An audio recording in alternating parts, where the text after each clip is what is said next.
Hey, Rebel Bankers, it's your host, Chris Noggle, and welcome back to the show. I am truly honored for today's guest. Today's guest is Matt Faircloth from DeRosa Group, and DeRosa Group is someone that does a lot of real estate, but does a lot of money.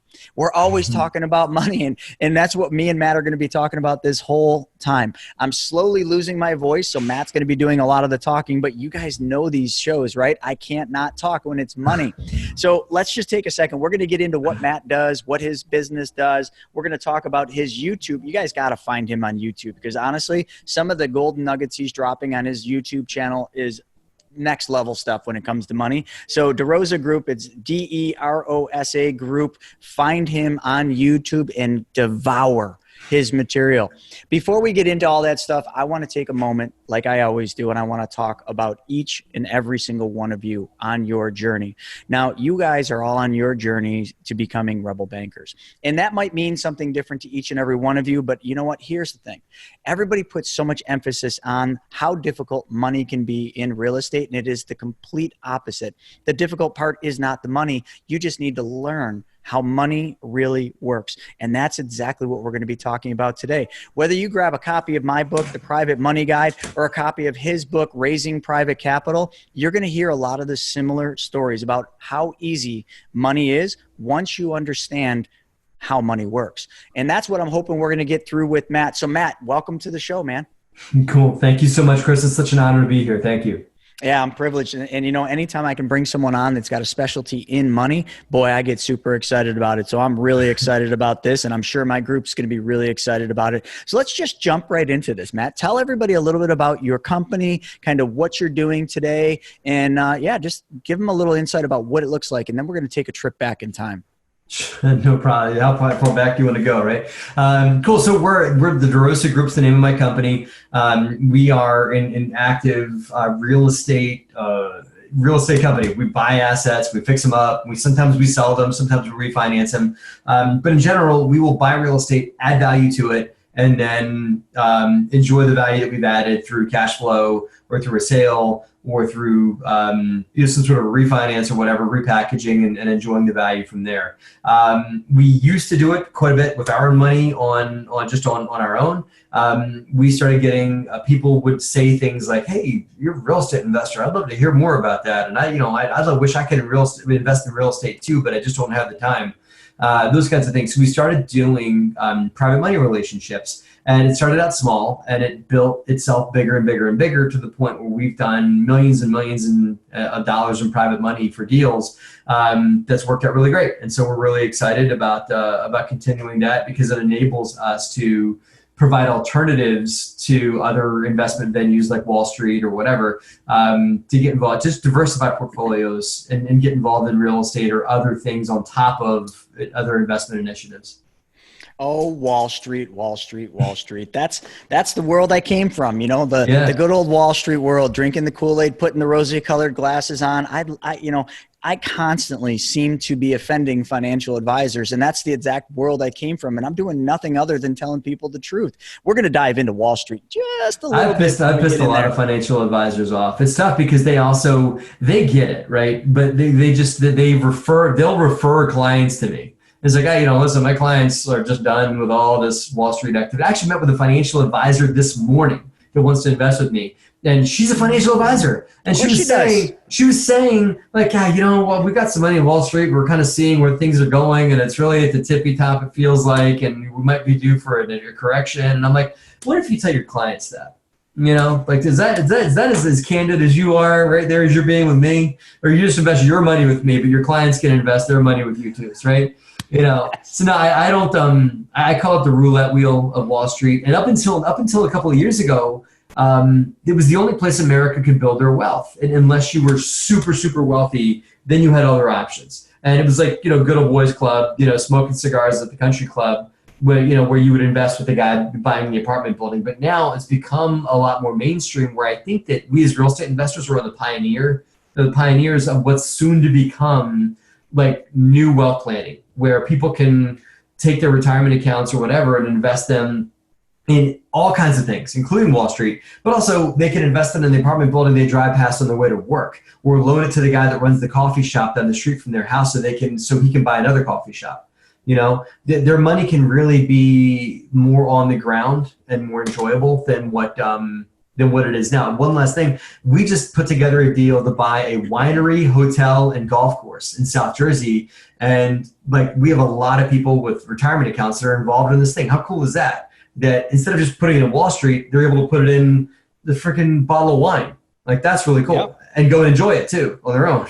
Yeah, that's the beauty. I mean, and we're going to get deeper into this stuff on today's call. But, that's the thing is so many people think that the only place they can park their money, the money that, they gave up to put into these vehicles that they can take out someday later. I'm not going to go down that little rabbit hole. But, that money's sitting there. And the only options most people have for that or think that they have for that is the traditional stocks, bonds, mutual funds, ETFs. And, if you ride that roller coaster, sure, you've probably done pretty well for the last few years. But if you look at the last year of where you'd be, if you were in any type of, stock portfolio, call it the S&P 500, it has been completely sideways. You're lucky if you've squeaked out 1% net of fees. And then if you were to even roll taxes in, you're losing money. It's sort of like, yeah, that's about where you're at when you're doing that. And not only that, where are you going to be going? Warren Buffett, I love that, man. He talks so simple. Buy low, sell high, don't lose money. That was his 3 principles. And people think they understand it,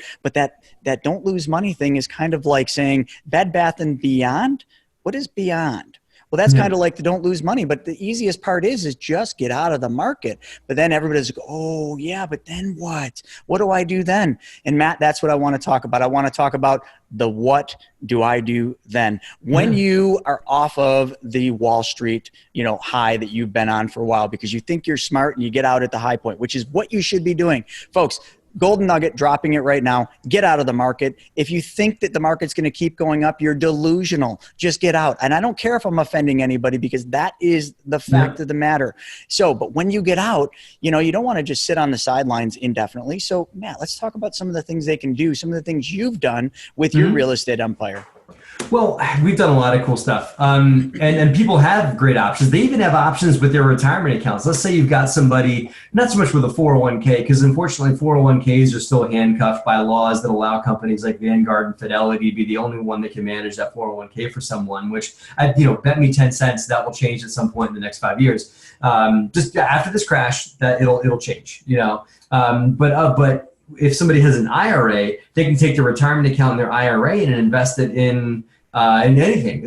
I got a buddy who owns a racehorse, like Mr. Ed, in his retirement account. Right? How cool is that? That's awesome. I talk about owning a dairy cow in your IRA. Have your IRA buy a dairy cow. You go out every morning, you milk that cow. That's awesome. Take the bucket out to the front, you sell the milk, and you put it back in the IRA. Now, that doesn't sound really good. That's like Thomas Edison saying, opportunities dressed in overalls, and people miss opportunity because it's dressed in overalls and it looks like work. Well, milking a cow is a lot of work, but you know what? Owning a racehorse, now that could be a lot of fun if that's your Yeah, why not? Why not? But you could also own all kinds of cool stuff in your retirement account. And with regards to investing, your hard-earned cash in things, Wall Street provides very little other ancillary benefits to investing in it, right? Like I said, you could buy a winery, hotel, and golf course that we have, and you can go and enjoy the fruits of your investment, right? That's kind of cool. I mean, you could buy shares of Microsoft and go buy Windows 10. That's not very fun though. That's not going to do much for you. And it's like this much of a smidge. Your share price isn't going to change if you go and buy Windows 10, But aside from all that, there's also enormous tax benefits in working with other vehicles. Like you're not going to get a tax write-off if you invest in Wall Street. Real estate and other assets also have other forms of collateral. Like if Microsoft stock goes down to 0, I can promise you're not going to get to go take the CEO's house, right? That's not happening. But if God forbid they invest in one of mine or your projects or Joey down the street's projects or something like that, and they put a lien on that collateral in exchange for their investment, God forbid Joey doesn't pay him back. Because they can come and take that property, right? They get true collateral. Go talk to the investors in Enron or something like that about the collateral they got, from Wall Street. So I don't think they had any. I don't know, not so much. I don't think so. No, not so much. But we are through alternative assets, and I hate that name, by the way. So if you come up with a better name for it, let me know. But alternative, because alternative sounds hokey, like we're selling snake oil, which we're not. But just for the assets that we offer, the benefits are so much better, and beyond all of it, it's tangible. So they can go and walk that apartment building and go and touch the walls of the fix and flip and see physically where their money is. You can't see where your money is if you buy Apple stock, right? So, and the other thing I like too, since we're on, using self-directed IRAs or using your retirement accounts to buy real estate or lend on real estate, the one other nice thing about real estate is, yes, it does go up and down. In 2008, we learned real estate certainly can go down. Yes, but the beautiful thing about real estate is it can never go to zero. And the other thing is when it's going down, let's say it's a flip. Well, if you need money from it, we'll rent it. There's always some way to leverage that asset to make sure that it's providing you cash flow to get you through that time. No matter what your strategy is, you can do it with real estate, and it's a lot safer. The tangible part about it is the most important part about it. Yeah, the cash flow point's important, right? So I'm lucky enough, you can see the bags under my eyes and the gray hair goes to show you that I was investing in 2005. So I saw that I used to look like 20 years younger before the downturn. And so we had a lot of flips that we were in the middle of before the bottom fell out. And so you know what I did? I didn't lose any of them. I didn't lose a mortgage payment on any of those properties. You know what I did? I just started leasing them. And that's what's great about real estate is it gives you that option because it's somewhat illiquid as an asset. And Microsoft, Apple, those stocks are liquid as you can be. I can sell it right there. And that's how Microsoft stock could get cut in half tomorrow. Now there's debates on what happened in the last recession to real estate. A lot of people would say it had to do with the fallout and the drop out of the mortgage market is what caused real estate values to drop because people were relying on low and no money down mortgages to buy real estate, which kind of propped it up. Now that's gone. So real estate is in some ways illiquid. And so because of that, you can't just go, and I couldn't just go sell all my real estate tomorrow, like I could sell all my stock tomorrow. And so because of that, it's real estate prices are somewhat steadier. Like they still go up and down and everything like that, but it's not going to go to zero or go to 50% in a day unless something completely changes that regulates the real estate market. Yeah, and somebody's always going to need a place to live, right? I mean, that's just one of the necessities of life. You have to have shelter. So if you need shelter, well, housing isn't going anywhere. It might fluctuate, but not everybody needs Apple stock. Not everybody needs an Apple phone. This is not, well, a lot of people would disagree saying that this is a part of their necessities anymore, but that might be a bad example, but really it's not. But a house, a roof over your head, that is. Yeah, there's a lot to be said with that. That's why I'm primarily a residential investor. I invest in that's because I understand it. I'm involved in some other super alternative stuff, but I have an office building and everything like that. But primarily our assets are residential because, as you said, it's a roof over our head. And it's funny, man. We live in a changing world. Just commercial real estate's changing.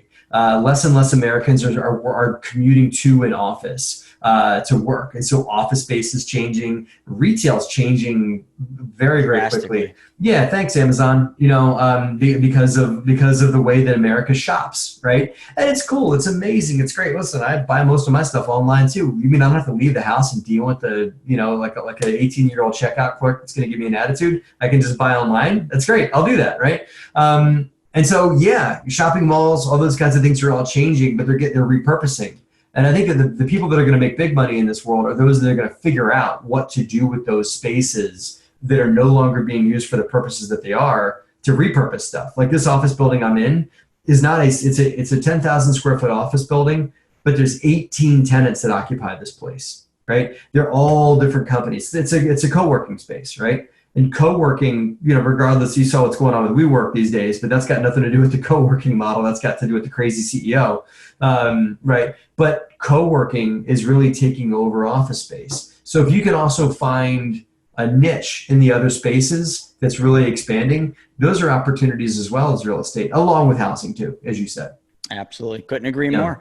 So let's get in the weeds a little bit for the audience here. And let's talk a little bit about money in terms of how people can find money for their real estate deals. Because, we've been talking about self-directed IRAs. We've been talking about real estate and Wall Street. Let's show people that are listening to this and teach them just a bit about where all the money exists for all the deals they ever want to buy. And not just where it is. Let's kind of just sprinkle a little sugar on top and show them how they can actually attract that money to them. It's so much easier than people think it is, right?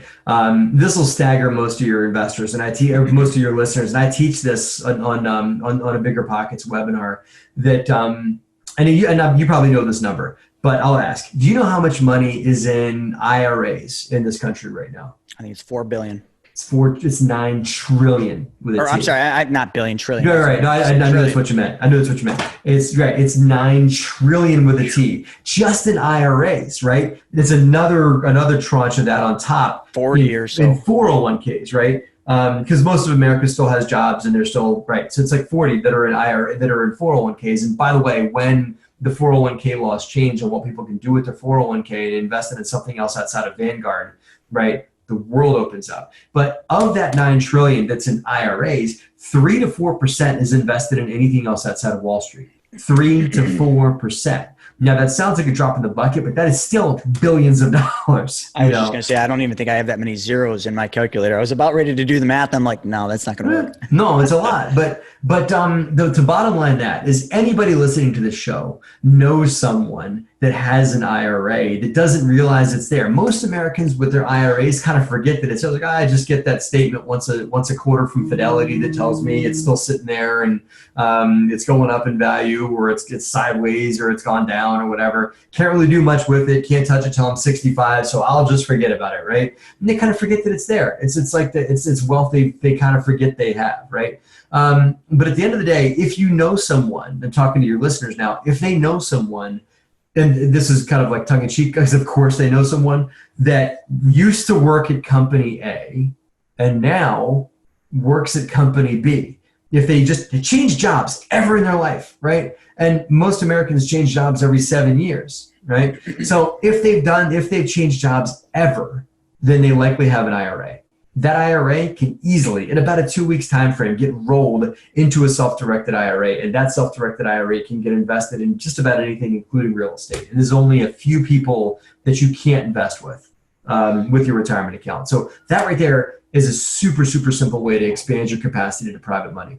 And it's really easy. And, I talk to people all the time, nationwide about, money and all the different functions of banking. And, if you really want to get good at it, so we just talked about where all the money is, but really, let's say you're trying to explain to your neighbor Joe, how this opportunity can, work for their situation. They've got an old 401k from a prior employer, and you're talking about this real estate deal that you found, which is your opportunity. The most important thing for you to never do is to ask Joe for money. As soon as you ask, you're in a position of weakness. What you should do for your neighbor Joe is say, neighbor Joe, I want to meet with you. Maybe we can have cocktails or have some coffee. I want to show you an opportunity that I think you would love. Because what you're doing with an opportunity and presenting an opportunity is you're solving a problem for Joe. Joe and every other American and probably every person in the world that you'll ever meet has one common problem. They all want to make more money. So show Joe how he can make more money with your opportunity using money he doesn't even know he can use. Once you do that, you now have created the model for yourself. It is literally that simple. That's so awesome. I just wrote that down. I was like, oh my God. I'll give you a copy of the book. I got that whole thing laid out in the book. I love it. It's just to compliment you. The way you put it isn't that asking is showing weakness. How about I teach you? You're not, and I say all the time that you're not asking these people for a favor. You're not asking them to help you out. You're not asking them to believe in you. You are offering them an opportunity. Yeah. That is something that's big. But I liked it that at the end of the day, really when you're asking, you're kind of down on bended knee, like, please, could you please invest with me? But no, that's not what it is. It's you are offering an opportunity, and the bottom line above all of it is you got to realize that these people need you, right? You need them to a degree, but they need you more than you need them. And you should have a little bit of swagger when you talk to potential private lenders, because they need to be involved in your deal. They cannot rely on Wall Street anymore to reach their financial goals. Absolutely. And I'm going to give that Yeah, I'm going to give that one. It might not have been the right one, but you know what? They do. They need you. I'll take it. And the other thing, too, that is really important for everybody to understand, since we started with Wall Street, I want everybody to think right now very, very think about this. Just wrap your head around where we're at in the market. We're in the 11th year of a cyclical 7-year cycle. Okay, since back to the Great Depression. So we're long overdue. If we're sitting at the top of the mountain right now, the highest point, we're looking out and everything looks really pretty, we don't want to fall all the way down that mountain, right? We want to take our time and pick our path and pick our way down the mountain. And it's very easy to do from the top. But once you start heading down that mountain, you're going to lose your path very easily. So where I'm going with this is if you're at the very top and we know everybody's going to be going over this falls, if you will, and falling down the mountain. When they're falling, you and your opportunity is the answer for all of their problems. Their problem will be so much more severe then, because right now their problem might be, I'm doing okay in the stock market, but I could make more, right? That's their problem that you have to solve. When they're all falling down the mountain, getting bumps, bruises, losing 5, 10, 15, 20, 40%, you're the savior. So all you need to do is start telling people now, right now, while we're at the top, what your opportunity is. Because when this whole thing does happen, and I give it 6 to 9 months max before we start going down that other side very rapidly, there's going to be this thing called the flight to safety. The flight to safety has been around since the beginning of time. It's just, I've got money in this risk category. I want to move it to something safer so that I don't lose it. The old flight to safety was, I'm going to go from stocks to bonds. How'd that work out in 2008? Well, let me give you a little tidbit of how that's going to work out this time. It's not going to work out. You're in an inverted yield curve. Don't even think that's an option. So when this flight to safety happens and all these people need a safe place for their $9 trillion to move to, we should put a pinky next to our mouth when we say that, right? Like $9 trillion. Is this the right way? Yeah, $9 trillion has to go somewhere. It doesn't vanish. People in 2008, I think they were in 9 and 10. I think they thought that money just poof vanished. It doesn't vanish. It just changes direction. It goes somewhere else.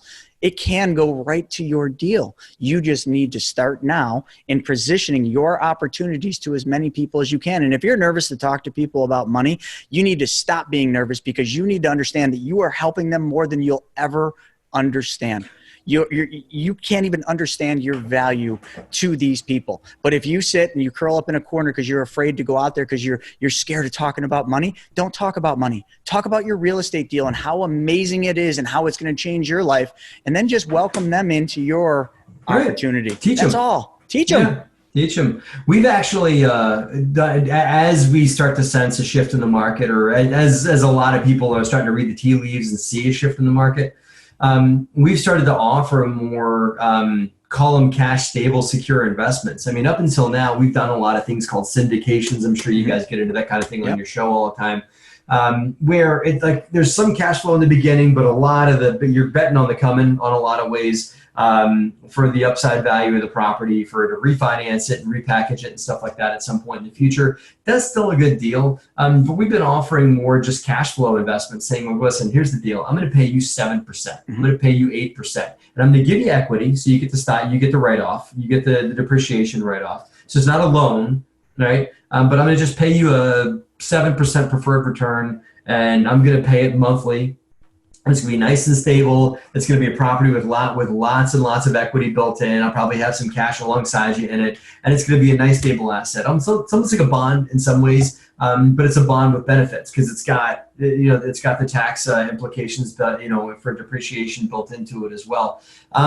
Some investors are looking for that huge upside and give me like a 15, 20% internal rate of return with a big value add apartment building. But I think that real estate investors are going to be able to be a little more shrewd with the deals that they offer as we go on the other side of the mountain, as you said, because people fly to safety and it's like, okay, well, listen, what if I could give you collateralized assets, or something that's and maybe I'm not paying 10 anymore. Is what a lot of people are paying right now. Maybe I'll pay 6 or 7. And that's going to happen. The rates are going to go down. Capital preservation. Absolutely. Yeah. But Matt, there's going to be a huge problem with that. So let me just, we're talking about how exciting this is, but there's a big problem that comes with what you just said. Do you know what it is? I'm just going to tell you what it is. Please. You see, here's the problem that once you present these opportunities and these people loan the money and they're getting their preferred rate, the 6 to 7% that you're paying them, and they get used to this check, there's something really bad that's going to happen. Someday you're going to have to pay them back. And when you give them their money back, they're going to be like, oh, no way. I don't want that money back. You find another place for that money. Man. It's like a hot potato, right? Like, how dare you give me my money back? I don't want my money back. Yeah, right. Yeah. I had to build that one up. But you are going to have that happen. When I go to pay some of my lenders back, my investors back, they don't want their money. They're like, what do you mean? I thought you were going to use that longer. I'm like, no, we sold the deal. It's like, here's your money, man. I'm super pumped for you. They're not excited, man. They're excited that they were living their lifestyle on that fixed income that you provided, that set preferred interest rate you provided. That's the golden goose, man. Yeah. You handed them the golden goose back. Like, no, I want those eggs. I don't want the goose, right? So what you got to do is you got to go find another opportunity. And once you create one of these, they're going to tell their friends, and their friends are going to be coming to you. And that's how it starts. That's how we got started. Don't make this so complicated that you need to have all the right people, that you need to be around the millionaires and the billionaires. The people you need are the people that are blue collar, living next to you, living above you, whatever. I don't care where it is. Those are the people you need to be helping. The people. That's why we've yet to do, sorry to cut you off, we've yet to do an investment that is accredited investors only. Because I want to help all of America. And I want people that don't necessarily, well, first of all, the accredited investor stuff is BS, because I know some stupid rich people, and I know some super smart people that make 50 grand a year. In that. So what you earn in your income, sorry, accredited investors listening, I still love you. But at the end of the day, and I'm sure you guys are very smart, but at the end of the day, what someone earns or what their net worth has very little to do with financial savvy. 100%. And just the SEC, I think, should change it at some point. They're probably not going to, because it's just too easy to benchmark it like that. But we've yet to do anything that's accredited only. And so we just sell through relationships and people that find us online and through YouTube that approach us saying, hey, we want to invest with you. And that's how we've been able to build it. But we'll work with people, like I've got school teachers and folks like that have retirement accounts that they built up, or just cash, nest eggs that they built up. And we've helped them put those nest eggs to work in real estate, which they're allowed to do because of a lot of the changes that came down the pipe through the Jobs Act. And that was the beginning of the dissection of financial planners. The Jobs Act. That's my 2 cents, but yeah. No, that's huge. Yeah. No, you're absolutely correct. And you're right. Wall Street's never going to change that. Accredited investors are always going to be accredited. Reg D funds are always probably going to be offered only to accredited. The SEC wants a nice fine line in the sand where they can say, you are smart enough to know what decision you're making, and everybody else, we're going to be here to kind of protect you, to hold your hand a little bit more. And that's the people that need the most amount of help. Yeah, they're called sophisticated investors, but I'm allowed to work with them if I don't solicit, right? Right. So if I don't go and the Jobs Act changed this, right? So now you're allowed to solicit if you only work with accredited investors, which means you can go put a billboard out that says, I buy apartment buildings and you can invest with me, and this is the kind of return you're going to get on my apartment building project. Come on in, guys. I don't suggest that, but right. I wouldn't do that, but but that's accredited only, and you can do that. You can solicit to a degree under certain regulations, and you should consult with an attorney. You can tell you what you can do. You can do more of it. Now, we don't do that, right? What we do is we just, work with who we work with, and through referrals and through pre-existing relationships and things like that, we're allowed to work with sophisticated investors, which means they don't meet the accredited investor requirements, but because we have a pre-existing and we don't solicit, we're allowed to work with them. And so that allows me to work with a person that's not making $200,000 a year or $1 million net worth outside of their house. Which is great. It's very fulfilling in a lot of ways, Chris, that I get to work with people like You're absolutely right, because they really appreciate it. I just got a text the other day from one of my investors who I've been working with for years. And he just sends me this really nice text saying, how thankful he is that he found us, thankful that he's been working with us. And then he says, our net worth is now X. And I even looked at it and I'm like, how can that be? Really? Have we done that much? But you know what? Then when I really thought about it, I'm like, I really did change this guy's life, because I don't really think about it. I'm just out solving people's problems by them, kind of taking advantage of our opportunities. And when you see something like that, when someone actually brings it to your attention, how much you've changed their life, it all becomes very real. And, you know, I know we're talking about that because we're the money guys here, but you know what, folks, if you're watching this, you're no different than us. Only difference between us and you outside of a book or two is your knowledge on how money really works. And it is not difficult, and you can learn it quickly, and then you just need to master it. And once you figure money out, the rest is so easy. Me and Chris are actually not that smart, you know, so we just know the rules. I'm kidding. So a brief story about one of my investors. Guy moved here from Argentina. You know, started out working as like a cashier at a little bodega in New York City, across the street from a financial planning firm.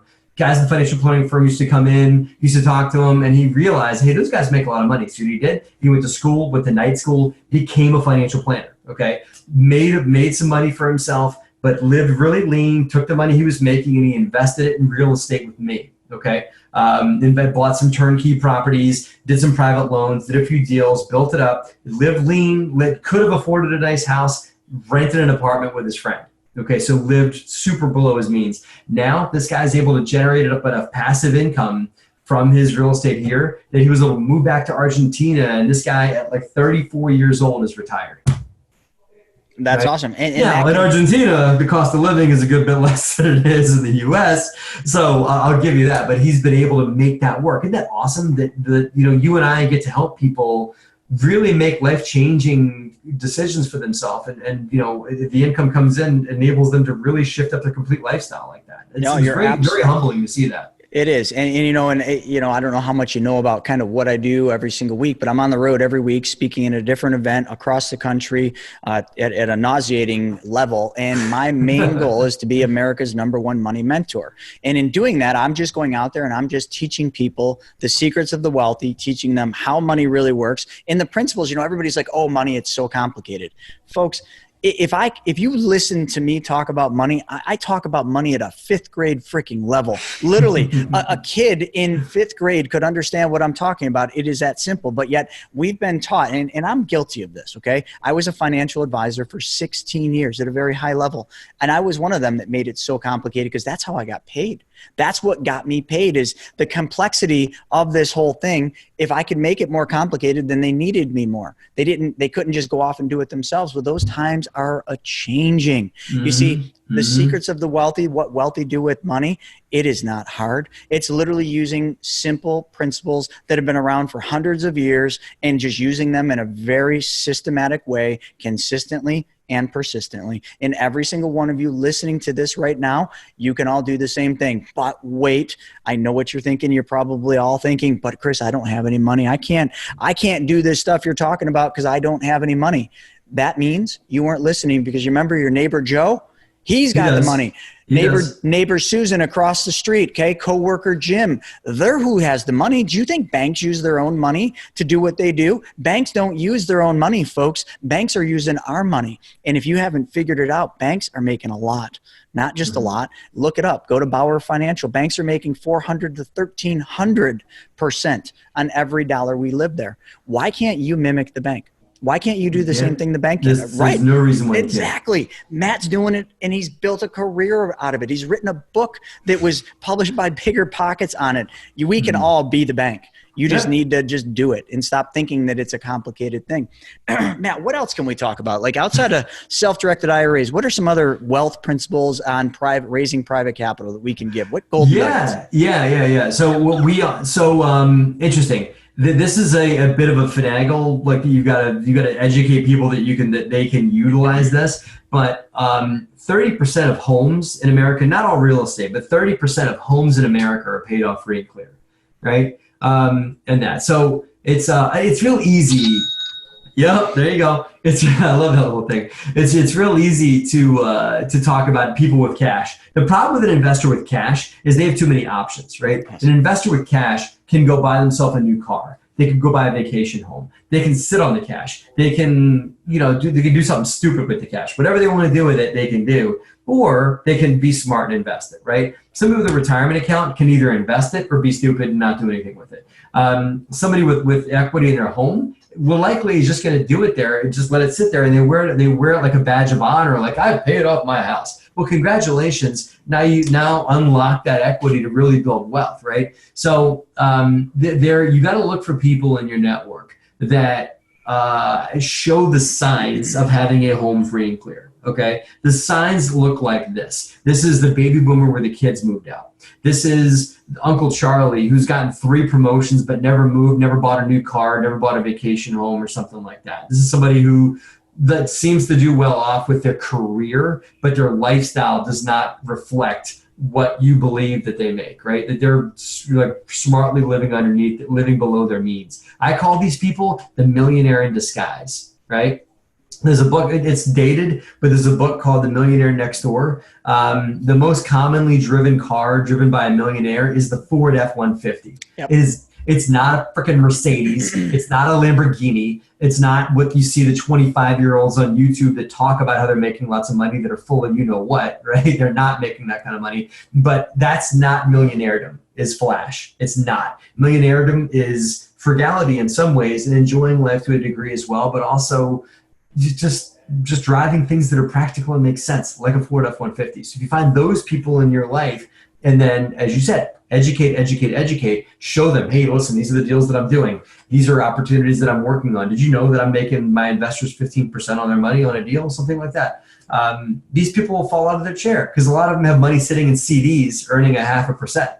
You know, they don't realize that they could put it into your deal and make it quite a bit more than that, you know? Yeah, people have no conception on how much money they could be making. I mean, how many people are there out there that would just like clamor to a bank if they posted a sign out front, 3% interest? You would literally have lines. A line out the block. You would have lines out the door. Even if that 3% said 3% introductory level or interest rate for the first month, and then after that it's variable, people would still fly to it. And that's 3%, folks. Do you realize like the average returns you're going to get, you know, being a lender or a private lender in this world is like between 6 and 12%? Well, that's, if you referred to this earlier, right? That if you and I put our money into a bank and they return me 3%, the biggest racket going is the bank is going to take my money and go and put it back on the street for 5%. Then make that delta. Well, why can't that person put their money in the bank at 2%, right? Why can't they put it on the street at 6, 7, 8? Why can't they own all that? Why does the bank have to be the middleman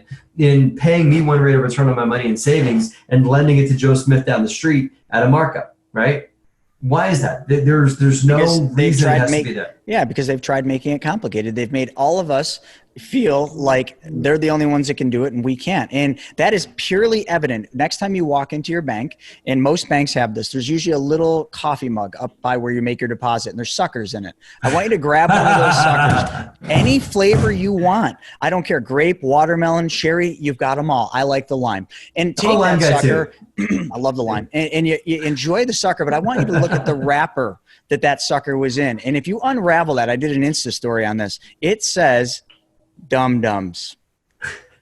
What are they trying to tell us? Seriously, like dum-dums. That's what the suckers that they're giving away says. And it's so subliminal, but literally dum-dums away to suckers. Yeah.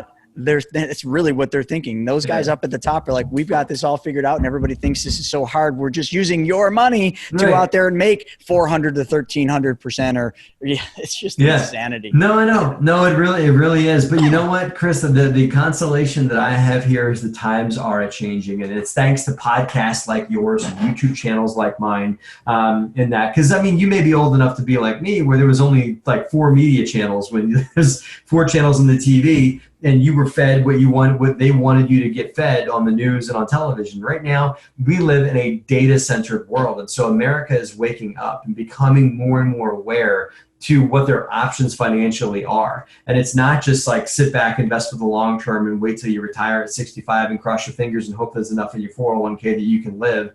And you can just live on Social Security and a minor stipend off your retirement account at 2%, right?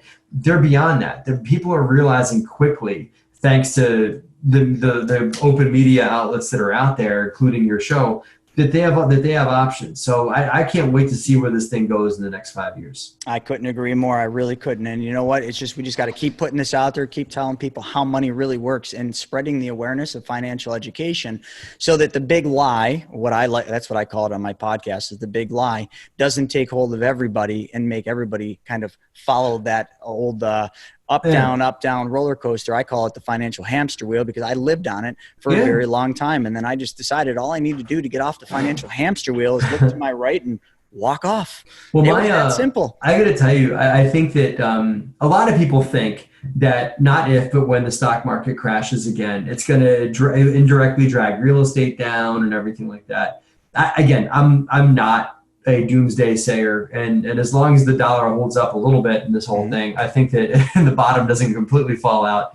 As long as all that happens, I think real estate's going to remain stable enough. What I think is going to happen is it's going to create an enormous pressure of capital in our businesses in real estate. And I think that what your listeners need to do is to sharpen up their education saw, listen to lots of podcasts like yours, and get educated on how to present financial opportunities. Because when the stock market drops again, I think that the bets are off, right? People are going to say, you know what, that's it. I'm not relying on that anymore. F that place. I'm not going to do it. I'm going to retire based on something different. They're going to be truly looking for something different. Right now, I think that maybe 5 to 10% of the population is looking for something different. But when 50% of the population starts looking for something different, that's when the floodgates are going to open up. And I think that we need to be prepared to really be able to handle the volume of investable capital that's going to come to us. And I don't think that that the real estate market's going to get cut in half, as a lot of people are crossing their fingers and hoping that it will. You're going to have to get even better at creating good deals with all the capital that's going to come to you. I think it's going to be a good problem, but it's still going to be a problem. Then you got to find deals. I think that problem is going to be a massive opportunity for anybody, like you said, that's seeking the knowledge, learning how to do this. It's going to be a massive opportunity for people that are looking for money, that need that money to make more money in real estate. And it's going to be a massive opportunity for people that have money, that want to make money. The two sides of the coin, right? The heads and the tails. All you need to understand is the edge of the coin, the thing that no one's talking about, which is financial education. I love that. That's a Robert Kiyosaki thing. And, sometimes some of the things he says is just genius because it is that simple. There's two sides to every coin. Two sides. That man changed my life. He's a character, but he changed my life. He is. Yeah. Yep, he's a character. All right.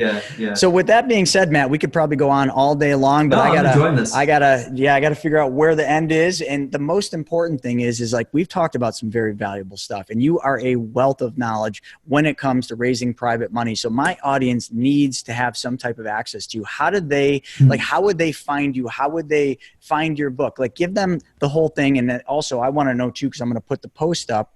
I'm going to put the link to getting your book, Raising Private Capital. So tell the audience, how do they find you? Sure. So here's the thing. We've got a couple of different outlets, and we've got a YouTube channel. My wife actually has it for your women listening. After they've listened to your podcast, they should go listen to my wife's podcast called the Real Estate Invest Her Show. I Invest Her, which is about real estate investing and the travel of the female real estate investor, which it's very, very different for women, man. I mean, not to get up on my soapbox about it, but from what I've seen from women real estate investors, it's a whole different journey. They just get treated very differently than men do in this market. But they document and are champions for women's wealth. So that's one way.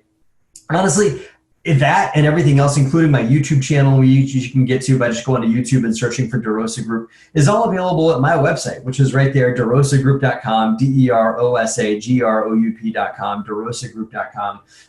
And they can actually link over to buy my book through my website. It'll take them to Bigger Pockets' website. You can also pick it up on Amazon, but you should buy it from BP because there is a ton of free giveaways and lots of bonus material, including a 90-minute interview with my SEC attorney talking about how to not get arrested by the SEC when you raise money for real estate. So that and a bunch of other stuff is available when you get it from Bigger Pockets. But honestly, derosagroup.com has a bunch about us, the Real Estate Investor Show, YouTube, the kind of investing that we do. If you want to learn more about that, you can learn about all those kinds of things on my website. That's awesome. Yeah. All right, everybody. So that's going to be a wrap for another edition of the Real Estate Money School. And this was an awesome one because this is the heart of what this is all about. It's about money, where money is, and how you're going to get that money to take care of your business and your family. So with that being said, you guys got to do one thing for us. you got to take action, because just going out there and devouring information and getting all this information and trying to learn all this stuff and then just sitting on it and not taking action and not applying that knowledge is going to get you nowhere. I didn't get where I'm at by sitting around just getting educated. I took that education and applied it. Matt is no different. He applies education. You need to apply education. I don't care. You don't need to go out there and do all this stuff, but I want you to stand in front of a mirror. If you're nervous about going out there and presenting your opportunity, stand in front of a mirror for a half hour saying the same thing, presenting your opportunity to your neighbor, to your coworker, or maybe your family member, until you feel confident to go do it, and then do it. And the funny thing is, because I already know the result, when you actually do that, when you present that opportunity that solves someone's problem, the money will show up. And you're just going to be like, oh my God, it worked. Of course it works. It works every time. So go out there, practice if you're nervous about it, and just take action. With that being said, thank you all for joining us for this episode. And Matt, it was a real honor. Thank you so much. Thank you.